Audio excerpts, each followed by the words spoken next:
Sam is sitting in a parking lot, engine off, staring at a piece of paper. It's an estimate from a mechanic. $640. Sam's checking account has $212. This is where most money stories actually begin. Not with a raise, not with a windfall, with a noise under the hood on a Tuesday. Here's the strange part, though. The reason most emergency funds never get built has almost nothing to do with money. We'll get there, and there's a number, so small it sounds like a typo, that researchers found can change the direction of an entire year. That's coming too. First, let's be honest about why this matters to you, and not to some imaginary average person. A few years ago, the Federal Reserve asked Americans a simple question. Could you cover a surprise $400 expense using cash or savings? Nearly 4 in 10 said no. 4 in 10. That's not a statistic about careless people. That's teachers, nurses, your neighbor with the tidy lawn. For most of us, money going out keeps perfect pace with money coming in, and life doesn't wait for us to catch up. Back in the parking lot, Sam runs the options. The credit card is close to its limit. Asking a sister for money means a favor with invisible strings, and that payday loan shop by the grocery store suddenly doesn't look so sketchy, which should tell you how desperation works on the brain. None of these are plans. They're just different flavors of falling behind. So the question this whole video answers is the one Sam whispers at the steering wheel. How do you build a cushion out of nothing when the month already eats every dollar you make? Not, how do rich people save? How do you start from zero, actually zero, and end up with a net that holds? Sam does what most of us do first. Sam decides to try harder. The plan, be careful all month, and whatever's left over on the 30th goes into savings. Sensible, right? Here's what was left over. Nothing. And not because Sam went wild. A birthday gift here. A slightly bigger grocery run there. Spending behaves like a gas. It expands to fill whatever space you give it. If saving goes last, saving loses. Every time. Not because you're weak, because you've entered it in a fight against every other thing you want, every single day, for 30 days straight. Nobody wins that fight on effort alone, so flip the order. This is the oldest idea in personal finance, and it has survived because it works.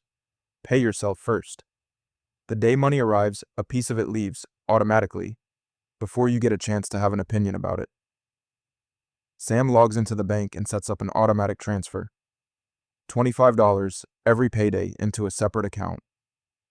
Is $25 life-changing? No, that's exactly the point.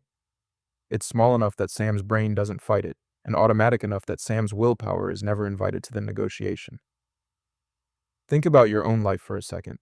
Have you ever had to remember to pay your streaming subscription? Never. It just happens, silently, every month. That's the machinery we're borrowing. Saving stops being a monthly act of heroism and becomes a bill you pay to your future self. Now Sam gets curious and does the thing you should never do at 11 p.m. Sam Googles, how much should an emergency fund be? The internet answers in one voice, 3 to 6 months of expenses. For Sam, that's about $12,000. 12,000. At $25 a payday, that's roughly a decade away. Sam closes the laptop feeling like a failure. And by the way, this is the exact moment most people quit. But wait, it gets better. Remember the number I promised you, the one that sounds like a typo? Researchers at the Urban Institute studied families hit by financial shocks, a job loss, a broken furnace.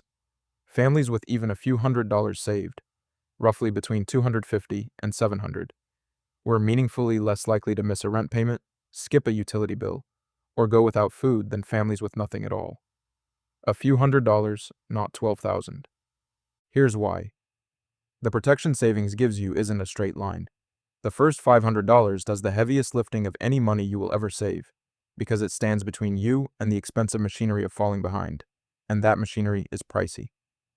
A single overdraft fee at many banks runs around $30. Mistime 2 bills in one bad week, and you've paid $60 for the privilege of having nothing. Being broke, it turns out, has a subscription fee, and the first few $100s you save is what cancels it. So that's the real first target. Not 6 months, $500. Let's do the math together, in our heads. $5 a day is about $150 a month. At that pace, $500 is a little over 3 months away. Not a decade, one season. And where does $5 a day come from when things are tight? Sam does a 10-minute audit and finds an $11 subscription that hasn't been opened since spring. Cancels it, sells an old game console for $60. That's the fund's opening deposit, day one. And Sam writes down one rule for the future. Half of any windfall goes straight in. For millions of people, a tax refund is the single biggest check of the year, often a few $1,000s. Half of one refund can finish this entire goal in an afternoon. If this way of shrinking big money ideas down to human-sized steps is useful to you, subscribing means the next one simply finds you. That's the whole transaction. So Sam starts saving. And 3 months in, something quietly goes wrong. The fund reaches $400, and then it starts shrinking. A concert ticket, a flash sale, a whispered, "I'll pay it back next week." Sound familiar? Here's the problem. Sam kept the money in the same checking account as everything else. Money sitting next to your spending money isn't savings. It's just spending money that hasn't found its excuse yet. The fix costs nothing. A separate account, ideally at a different bank, with no card in your wallet, where moving money out takes a day or two. That little bit of friction is the entire security system. When a transfer takes 2 days, the concert ticket impulse dies of old age before the money ever arrives. Sam also renames the account. Not savings, that's wallpaper. Sam calls it the Bad Day Fund. It sounds like a small trick, but labels change behavior. Rating a generic account feels like nothing. Rating your own bad day protection feels like exactly what it is. But separation only solves half the problem. The other half is a definition. What actually counts as an emergency? Try this 3-part test. Is it unexpected? Is it necessary? Is it urgent? The car repair. Unexpected, necessary, urgent. 3 for 3. Use the fund. The concert, 0 for 3. Even tricky cases get clearer. Holiday gifts in December? Necessary maybe. Urgent, sure. Unexpected? December comes every year. That's not an emergency. That's a planning problem wearing a costume. Here's what I'm genuinely curious about, and the comments are perfect for this. What was the surprise expense that caught you completely off guard? The one you never saw coming? Tell us below. Someone reading your answer tonight will feel a lot less alone. Which brings us back to the first promise. Why do most emergency funds never get built, even by smart people with steady paychecks? It isn't the money, it's that we treat saving as a test of character, when it's actually a piece of engineering. Sam didn't fail in month 1 from weakness. Sam failed because try harder was the entire plan. Everything that finally worked was structural. The automatic transfer, the separate account, the 2-day delay, the 3-question test. Sam's willpower never got stronger. It just stopped being load-bearing. And once you see that, the fund itself changes shape. Watch what happens a year later. Sam's car makes the noise again. The estimate, $580. Without a fund, that lands on a credit card at, say, 24% interest, which, paid down slowly, quietly adds well over $100 in months of wait. Or worse, a payday loan where the fees can work out to triple-digit annual rates. One bad Tuesday becomes a bad year. With the fund, Sam is annoyed. That's it. Annoyed.